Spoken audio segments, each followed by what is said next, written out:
राधे राधे महाराज जी। महाराज जी, एकांतिक वार्तालाप के माध्यम से जाना कि प्रभु स्वयं से स्वयं में खेल रहे हैं। प्रभु ने अपना विस्तार सृष्टि रूप में किया है। अगर ऐसा है महाराज जी, तो फिर मनुष्य रूप में भी प्रभु ही हैं, और फिर उनको स्वयं का विस्मरण कैसे हो गया महाराज जी? यही माया है, यही माया है। स्वयं की तो जानकारी करनी और किसकी जानकारी करनी है। आत्मा क्या है? आप ही तो है ना, आप ही आप हैं और आप ही आप हैं। भगवान श्री कृष्णचंद्र जो गीता में कहते हैं, मत्तः परतरम नान्यत किंचिदस्ति धनंजय, मेरे सिवा कुछ नहीं है, मैं ही मैं बना हुआ हूं। अपने आप को भूल गए, इन कमरों में आके भूल गए, इस शरीर में आके। अब आपको ऐसा लगता मैं पुरुष हूं? पक्का 100% नहीं लगता मैं पुरुष हूं। फिर अंदर देखो तो मन में इतना तदात्म हो गया कि जो मन माना वही हम माना, जो मन नहीं माना वो मैं नहीं माना, जो मन देखना चाहता है वो मैं देखना चाहता हूं, जो मन सुनना चाहता हूं मैं। ये इंद्रियों का विलास है, आपका नहीं है। आप अपने को भूल ही तो गए ना, तो ये बात हो गई। तो आप अपने से अपने आप को भूल गए। तो आपको जगाने के लिए वही आपका आत्म स्वरूप गुरुदेव रूप बैठा, वही आपको जगा दिया। जब जगे तो न गुरु न शिष्य, वही एक परमात्मा है, दूसरा नहीं है। ये खेल चल रहा है, आप जाग जाओ। जब जगोगे वास्तविक दृष्टि में, तब देखोगे परमात्मा की सिवा कोई नहीं है। अब उस जे ही जाने, चौपाई का अर्थ समझना, जे ही जाने जग जाए हेराई, जागे जथा स्वपन भ्रम जाई। जिसके जानने से ये संसार खो जाता है। कैसे?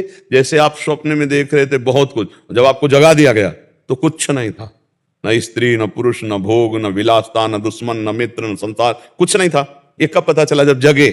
लेकिन स्वप्न में तो सब कुछ था ना। ऐसे ही मोह निशा सब सोवनिहारा, देखें स्वपन अनेक प्रकारा। यही जग जामिनी जागे जोगी, परमारथी प्रपंच वियोगी। कोई योगी जो परमार्थी है, प्रपंच का त्याग करके भगवान में स्थित, अब वो अनुभव में आ गए। एक चौपाई का अर्थ समझो, जहां जीव भगवान को जाना तो भगवानमय हो गया, और भगवान ही जनाते हैं। सोई जाने जे देव जनाई, और जानत तुम्हें तुम्हें हो जाए। तो वो भगवान था ही, जब जाला तो अपने स्वरूप को जान गया। अब हम लोग जो इस समय शरीरासक्त हैं, लगता है भगवान कैसे हो सकते हैं?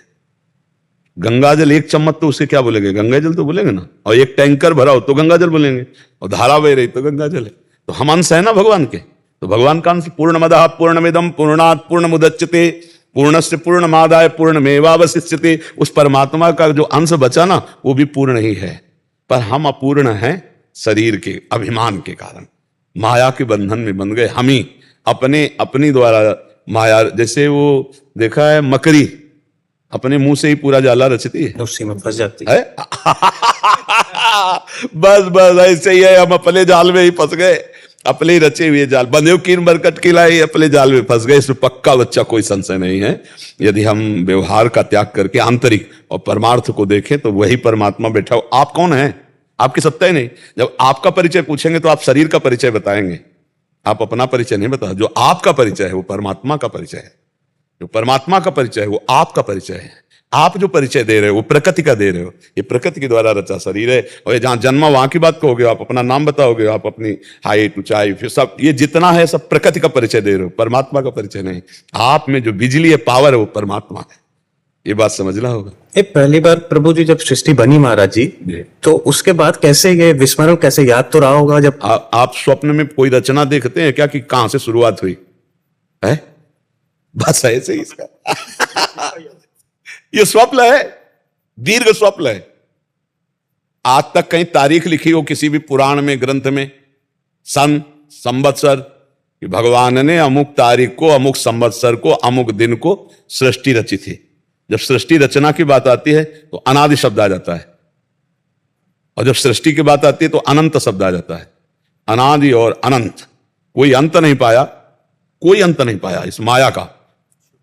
शुरुआत जैसे आप स्वप्न में क्या शुरुआत थी, तो आप केवल विचरण कर रहे हैं, कोई शुरुआत। और आपके सिवा स्वप्न में कुछ नहीं था। आप ही बाजार बने थे, आप ही स्त्री बने थे, आप ही पुरुष बने थे, आप ही मरने वाले बने थे, आप ही मारने वाले बने थे, आप ही समुद्र बन गए, आप ही डूबने वाले बन गए। जब जगे तब पता चला कि कुछ था क्या? कुछ नहीं था। तो आराम से एसी रूम में सो रहे थे, शरीर तो आपका ऐसे रूप में पड़ा था, लेकिन सब बिल्कुल ऐसे बच्चा, ये अनादि अनंत भगवान की माया है। ये एक भ्रम है। जैसे एक कई तरह के शीशे के महल में हो, शीशे के कई तरह होते ना, एक आपको बड़ा चौड़ा मुंह दिखा देगा, एक छोटा दिखा देगा, एक टेढ़ा दिखा देगा, कई शीशे होते ना। अब ऐसे शीशे से बना भवन हो तो आप अपने को ही देखकर भ्रमित हो जाएंगे कि इतने रूप के आदमी इसमें विराजमान है, और जबकि वो सब रूप आपके ही है। ऐसे ही माया का आकर्षण ऐसा है कि एक ही परमात्मा अनेक रूपों में भास रहा है। ये अनेक रूप है नहीं, वो एक ही है, एक ही पंचभूत है सबके।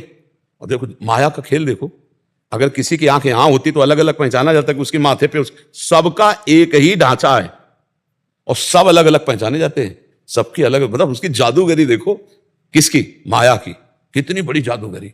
उसी माया में हम भूल गए। जब जगे तो माया का अर्थ जानते हो, जो नहीं है। मां माने नहीं, या माने जो नहीं है।